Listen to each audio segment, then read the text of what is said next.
you're never going to change. You always act the same way.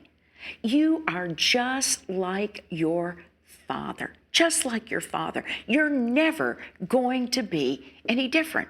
Now look, why are you looking at me like that? Quit crying. Don't feel that way. That's dumb. It's just dumb for you to feel that way. When you hear statements like that, you just want to crawl in a hole, don't you? You want to run away. You don't want to talk to that person. Why? There's no hope. There's no encouragement whatsoever. They've got you stuck in a box. Precious one, do you realize the power that's in the tongue? You can destroy with your tongue, or you can build and you can edify. And today, we're going to learn the art of communication, the art of healing a person with the words of your mouth.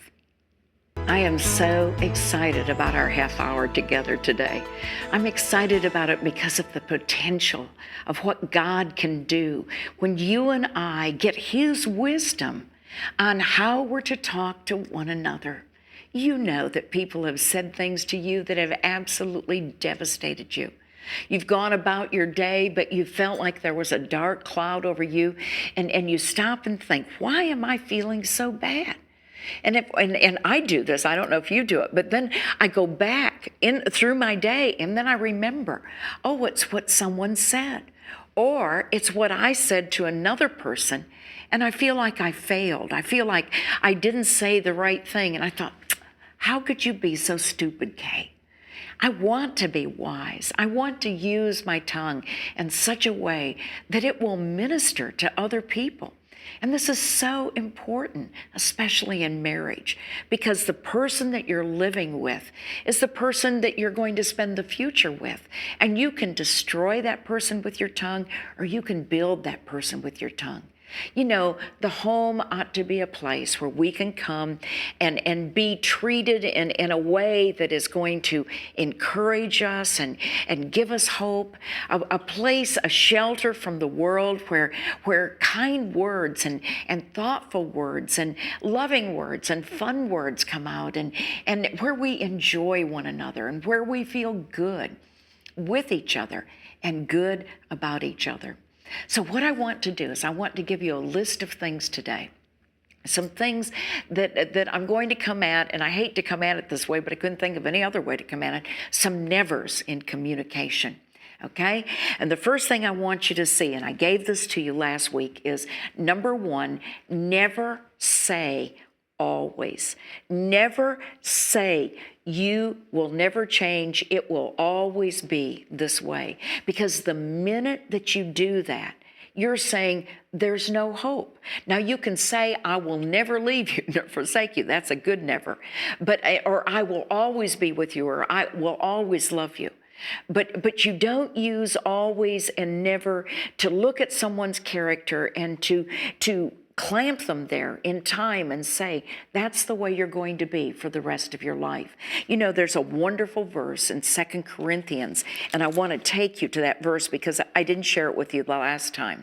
And it's 2 Corinthians chapter 5, verse 19.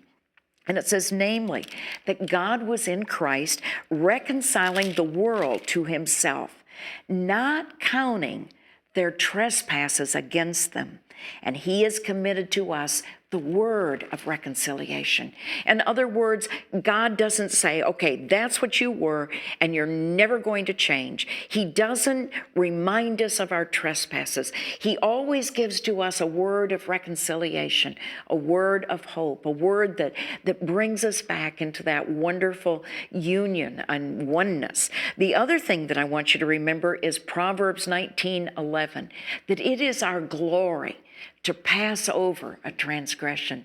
In other words, you don't need to keep pointing out everyone's faults to them or everyone's shortcoming. It's good for you just to overlook that and to give God time to work in your mate's life or in your family's life or in a friend's life. The second thing I want you to see, and I gave it to you last week, but it's never accuse a person of a feeling or an attitude. Why? Because you really don't know what they're feeling. You really don't know what their attitude is. You say, yes, I do. I can tell by their body language. I can tell by their countenance. I just know them. Listen, if you will learn not to judge a feeling and not to judge an attitude, even though you think that you know them, even though their body language may be telling you something, you'll get farther in your conversation with that person. You know, I think, what do you know about what I'm feeling? What do you know about what I'm thinking if I haven't told you? So please don't read that in. Now, what you can do is you can say, let me just ask you a question. Is there bitterness that you're feeling that you have to deal with, or does this make you angry, or does this cause you to be depressed? You know, you can ask questions like that, but if they say no, then you need to let it go and then just ask them, well, how are you feeling? Because I really want to know, and because it really matters to me. Well, what's the third thing? And by the way, it's Proverbs 13:10, and it says, through presumption comes nothing but strife, but with those who receive counsel, there is wisdom. So when you presume, it's going to cause strife. All right, the third thing I want, and I touched on this in the opening to the program, is never disallow someone's feelings.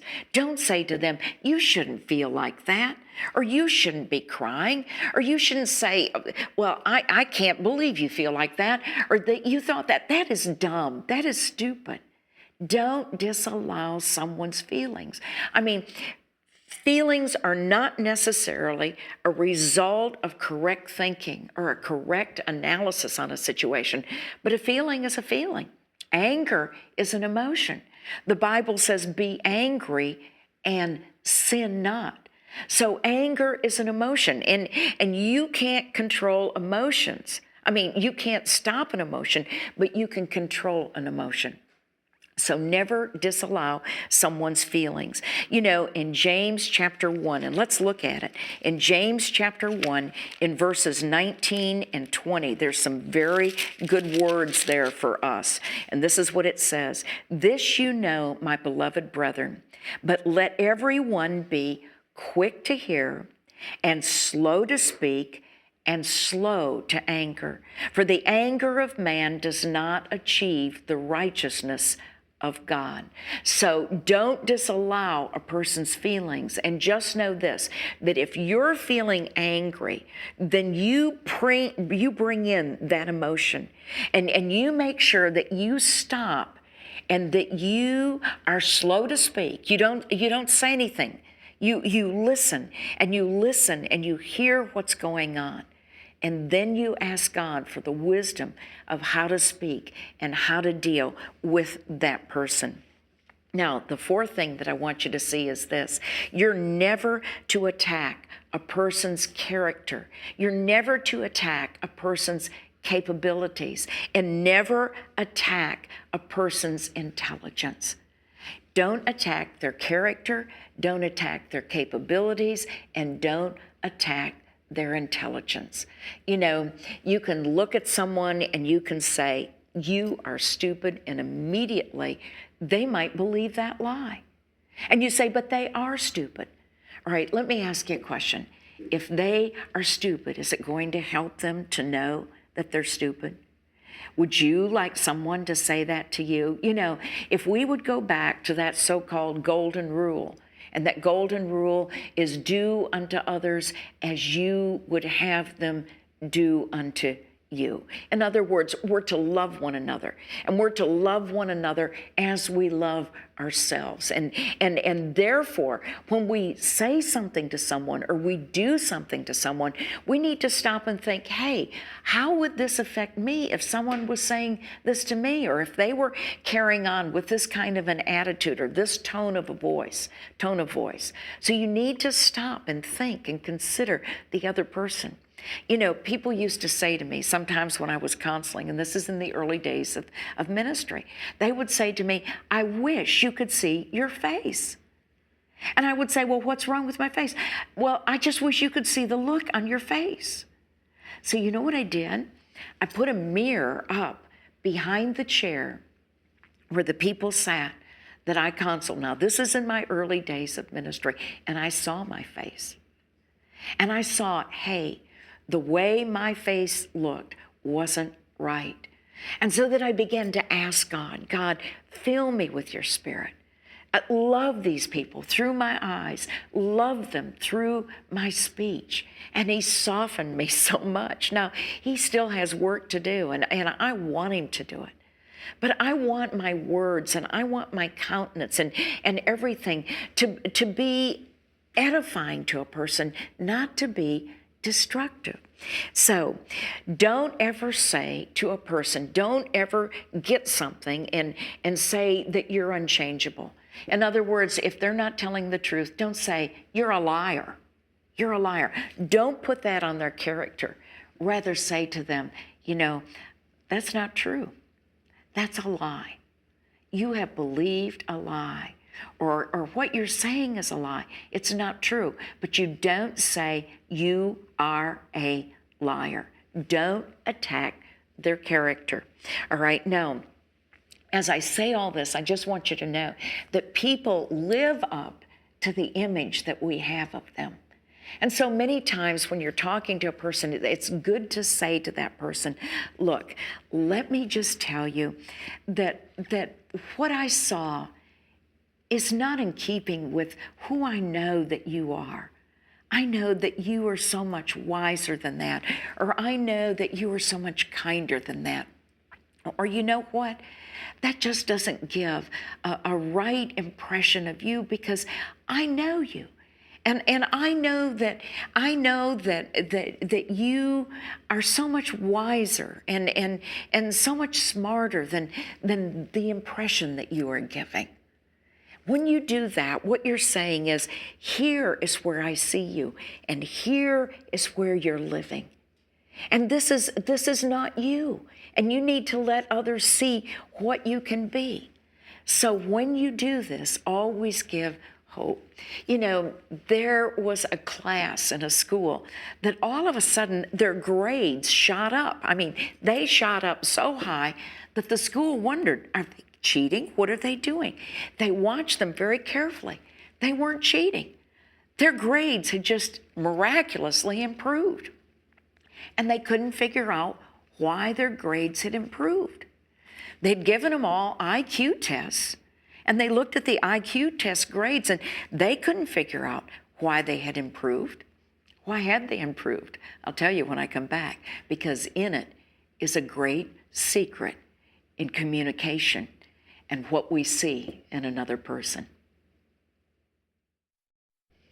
Why had the grades in that class shot up?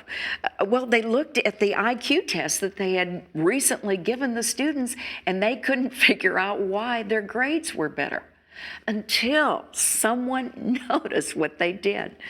Somehow, in some fluke, I think it's a divine fluke, they put down their locker numbers instead of their IQs, and their locker numbers were higher than their IQ.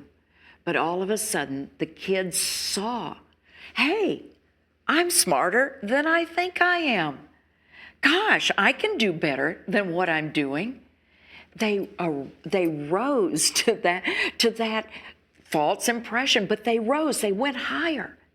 So when you deal with someone, never attack their character, never attack their intelligence. Listen, always only deal with behavior, because behavior is changeable.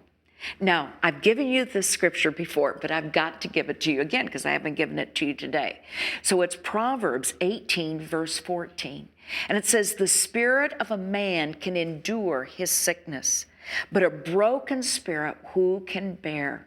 In other words, look, if I have a strong self-image, if I have an assurance that I am loved and that I have worth and that I have significance, then when something happens, I can handle it.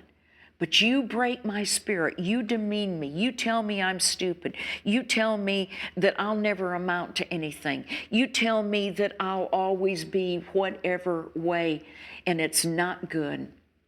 then you're going to break my spirit. Ephesians chapter 4, verse 29 says this, and I'm going to turn there, although I know what the verse says, because I want to read it to you, and I want you to turn to it. And if I have to turn to it, you should be able to get there too. Ephesians chapter 4, verse 29, it says, let no unwholesome word proceed from your mouth. Now, what is an unwholesome word? An unwholesome word is a corrupt word. An unwholesome word is a rotten word. An unwholesome word is a destructive word. When something rots, it breaks down. So don't let any words come out of your mouth that are going to break down, that are going to rot, that are going to corrupt a person. It says, but only such a word as is good for edification, for building, according to the need of the moment. In other words, when you're in that conversation, look beyond the immediate situation. Look to the future of that person. Look at the well-being of that person. Look at what they're going through. And as you look at that, precious one, just know, what is the need of the moment? What is the need of the moment? You know, there are so many young people that are hurting, and there's so many men and women out in the workforce that are demeaned and that are brutalized and are constantly held up to a standard that they can't measure up to, or they do well and they slip one time and then they're just cut down. When they come home, that's not what they need. If you want them coming home, if you want them happy to be at home, then you learn how to speak according to the need of the moment, and you learn how to edify, and you learn how, because the rest of the verse says that it may give grace to those who hear. Now, if it gives grace, it's giving unearned, unmerited favor. So it means that you see potential there. All right, now in Job chapter 16, verse 15, and this is such an important verse, and I want you to get it. As a matter of fact, what I would tell you to do is I would tell you to go back and to read verses 1 through 5, but I don't have time to do that. But just listen to this. I too could speak like you if I were in your place. I too could compose words against you and shake my head at you. I could do what you're doing to me. But he also says this, I could strengthen you with my mouth, and the solace of my lips could lessen your pain. Do you see the contrast there? You can strengthen a person with your mouth. You can use your words to lessen their pain. That's what we need to do. All right, let me go on. Number 5, never counterattack. In other words, if a person is coming against you, if they're letting you have it, listen, don't whip out the sword of your tongue and just lash at them and cut them back down. Never counterattack. You're going to be more the man, you're going to be more the woman if you just let them pull it out and you don't counterattack. If you just stop. If you listen, watch their body language. Remember, a lot of communication is listening. A lot of communication is watching. So don't close your eyes. Hear the words, hear the tone of voice, and listen. You know, sometimes we counterattack like this. Well, you're not so smart yourself. Well, you're not so good looking either. Well, you're not so couth. You know, and they cut you down, all right? I've seen you do some really pretty dumb things, some really stupid things. I've seen you be so mean. All of a sudden, you're throwing other things into the conversation, and they're going to stop and wonder, when was I this way? What do you mean I was that way? And you're going to get nowhere. In Proverbs 17, verse 9, it says, he who covers a transgression seeks love. And isn't that what we're supposed to be about? If we're children of God, how do men know that we're disciples of Jesus Christ? Jesus Christ said, by this shall all men know that you are my disciples, if you have love one toward another. And we've seen, as we studied love, that love desires another's highest good. Oh, precious one. Let's rise to the occasion to be Christ-like. Let's arise to the occasion to live on life on a higher plane. Let's not come down here and do battle tongue against tongue and imagination against imagination, or threat against threat, or failure against failure. Let's just stop and listen. You know, as I'm saying all these things, I want to be so like this. It is so good for me to teach you these things because it reminds me of what I want. It says, he who covers a transgression seeks love, but he who repeats a matter separates intimate friends. Now, the sixth thing that I want you to see is never discuss in anger, or never discuss in anger. Never get in a discussion when the timing is not right. Wait for the appropriate moment. You know, when a person is angry, when a person is furious, when a person is falling apart, when a person is so emotional, they're in such strong emotional gear, then now's not the time to throw it in reverse and say, let's have a discussion on this, because they can't. Proverbs 17:27 says, he who restrains his words has knowledge, and he who has a cool spirit is a man of understanding. In other words, you're not going to be inflamed, you're not going to be hot. Just know, never discuss something in the heat of emotion. And number 7, never stop or discontinue a discussion. And this is so important in your marriage. Never say, I'm sorry, I'm not going to talk about it. No, you said it, I don't want to. You say, but there's emotion there. But listen, if that conversation's been going on and all of a sudden anger flares up, or all of a sudden, you know, you're just hurt and you don't want to talk, then's when you need to cool it. You need to bring your spirit under control. And you need to know that you don't stop a conversation that way. Once you get into a discussion, don't stop it without mutual consent. Once you get into a discussion, make sure that each one of you are finished talking, that you've had your say. And make sure that when you finish that discussion, that your anger is resolved. I'll never forget when Jack came in one day and I had decorated his office and everything, and I had cleaned it up, and I cleaned up his desk pad, and I took that off and I wrote, surprise, darling, I love you, Kay. I took all the numbers and all that information. I copied it into his address book. The rest I put it in the desk drawer, but I just wanted to leave him a love note. Well, when he came to the house that night, I was so proud of what I had done, and I said, have you been to your office, honey? And he said, yeah. He said, what'd you do with my desk pad? And I don't know, but something just hit me then. I thought, don't give me that. Anyway, to make a long story short, he ended up going to bed, laying down, and I'm sitting in my rocker in our bedroom, planning my radio message, how to have joy no matter what. And I am rocking furiously. I am upset with him. We didn't resolve anything before he went to bed. And you know, when I got into bed, you know where I was hanging, don't you? I was hanging on the edge of that bed. I thought, don't you know I'm here? Don't you try to touch me. I had never resolved the anger. I'd never resolved the conflict. That's not the way you do it. Well, the next morning, God made me resolve it, because God reminded me that I was to be angry and sin not, and I was not to let the sun go down on my wrath. And I said, but God, he didn't understand me. He didn't handle me right. And God said, it's not him, it's you that I'm talking to. All right, now, so what should we do? Well, Proverbs 13, verse 15 says, good understanding produces favor, but the way of the treacherous is hard. Proverbs 14:29 and 30 says, he who is slow to anger has great understanding, but he who is quick-tempered exalts folly. A tranquil mind is life to the body, but passion is rottenness to the bones. You need to bring your passions under control, precious one.